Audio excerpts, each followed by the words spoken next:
Begin with the and in the mind. एक बात बताइए, आपकी लाइफ की सबसे जरूरी चीज क्या है? अपने माइंड में एंड को लेकर शुरुआत से।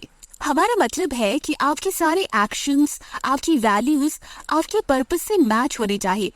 आपको आपका फाइनल गोल, आपका डेस्टिनेशन पता होना चाहिए ताकि आपका हर स्टेप उसी की तरफ जाए। हम कई बार बहुत सी प्रॉब्लम्स फेस करते हैं। हमें आए दिन किसी न किसी चीज के लिए कंसर्न होना पड़ता है और लाइफ के इतने चैलेंजेस की वजह से हम भूल जाते हैं कि हमारे लिए सबसे जरूरी क्या है। होता है ना, जैसे कि आपको अपने बच्चों का ध्यान रखना पड़ता है, उन्हें हर चीज प्रोवाइड करानी पड़ती है और आप इसे पाने के लिए इतना हार्ड वर्क करते हैं कि उन्हीं बच्चों के साथ टाइम स्पेंड नहीं कर पाते। आप ये भूल जाते हैं कि मटेरियल चीजों से ज्यादा उन्हें आपका प्यार और सपोर्ट चाहिए। तो आज से अगर आप अपने बच्चों को सच में प्यार करते हैं तो उन्हें हर दिन ये शो कराइए, उन्हें बताइए कि आप उनसे कितना प्यार करते हैं।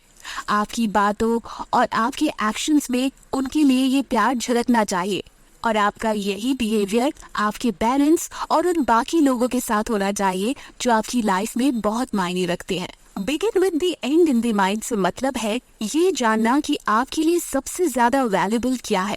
वो आपके अपने लोग हो सकते हैं या फिर प्रिंसिपल जिन पर आपको पूरा यकीन है। अगर आप कुछ ऐसा करते हैं जो आपके प्रिंसिपल से मैच नहीं करता तो सोच लीजिए आप एक इनफेक्टिव इंसान बन रहे हैं। मान लीजिए कि आप एक घर बना रहे हैं, मगर इसके लिए सबसे पहले आपको अपने दिमाग में प्लानिंग करनी पड़ेगी, फिर जाकर आप टूल्स लेंगे। अगर मान लीजिए आपके घर में बच्चे हैं तो आपके घर का हर कोना चाइल्ड फ्रेंडली होना चाहिए। और अगर आप कुकिंग का शौक रखते हैं तो आपको अपनी किचन अपग्रेडेड रखनी पड़ेगी। तो अब आप समझे, किसी भी काम को शुरू करने से पहले उसका ब्लूप्रिंट आपके दिमाग में तैयार होना चाहिए। जैसे अगर आप अपना घर अच्छे से प्लान नहीं करेंगे तो इसे प्रॉपर्ली कंस्ट्रक्ट करना मुश्किल हो जाएगा और लास्ट में आपको इसे रिपेयर कराने में फालतू पैसे खर्च करने होंगे।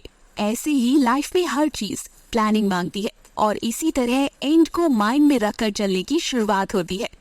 ये सोच कि आपको सबसे पहले क्या करना है और उससे पहले ये श्योर कर लेना कि वो आपकी वैल्यूज के साथ फिट हो सके। अच्छा, एक बात और बताइए, क्या आप सबसे ज्यादा ऑनेस्टी को वैल्यू करते हैं या फिर आप रिस्पेक्ट की ज्यादा वैल्यू करते हैं? सोचिए और इसी बात को ध्यान में रखकर अपनी दिन की शुरुआत करें।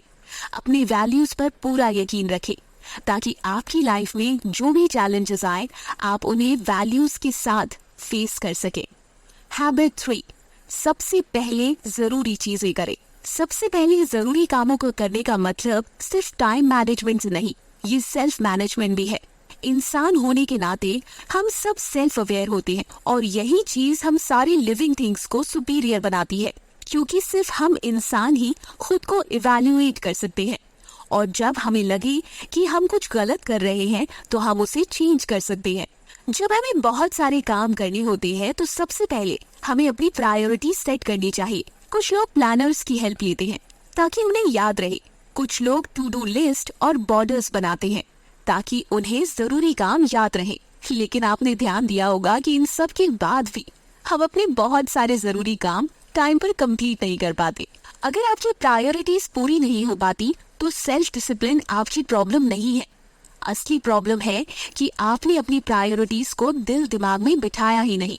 आपने ये सोचा ही नहीं कि आपकी टॉप प्रायोरिटीज क्यों है और क्यों ये आपके लिए इम्पोर्टेंट है।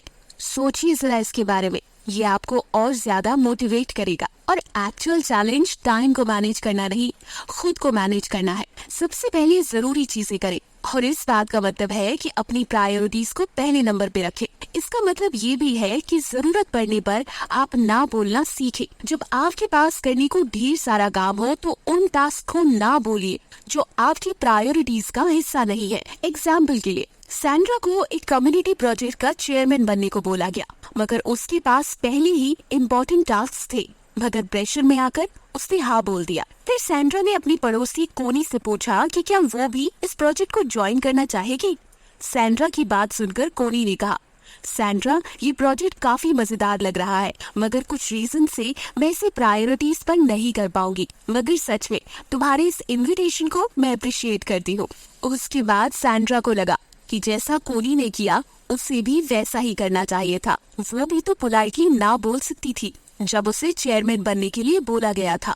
ये प्रोजेक्ट कम्युनिटी के लिए है, अच्छा था, मगर कोनी को अपनी टॉप प्रायोरिटीज मालूम थी, इसलिए उसने ना बोला। उसके पास करने के लिए दूसरे जरूरी काम थे और इसलिए उसने पोलाइटली ना बोलने की हिम्मत की। अगर आप भी प्रायोरिटीज अपने दिल और दिमाग में अच्छे से प्लान कर लेंगे तो आपके लिए बाकी चीजों को ना कहना आसान रहेगा और आप अपने जरूरी कामों को आसानी से टाइम पर पूरा कर पाएंगे। तो अब आप समझिए, सेल्फ डिसिप्लिन से ज्यादा जरूरी है आपके पास वो पावर हो जिससे आप जरूरी कामों को सबसे पहले निपटा सके। हैबिट 4,